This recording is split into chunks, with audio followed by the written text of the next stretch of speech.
երբ որ մտնում ես համաշխարհային պատերազմի մեջ, իմիջիայլոց պետք է նաև հաշվի առնենք, որ երրորդ համաշխարհային պատերազմը վաղուց մենք դրա մեջ ենք։ Մենք դրա մեջ ենք եւ կիզակետերից մեկում ենք հիմա գտնվում։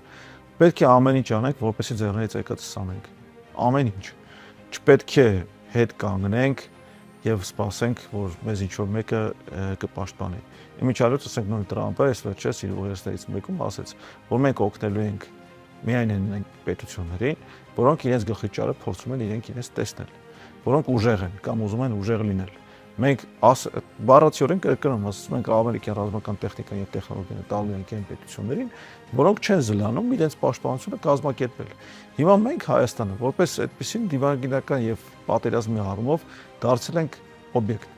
Սուբյեկտայինությունը կորցրել ենք իրականում։ Մենք մեր պարտությունը չենք կարողանում մարսել, մենք չենք կարողանում վերականգնել մեր հաղթական կեցվածքը,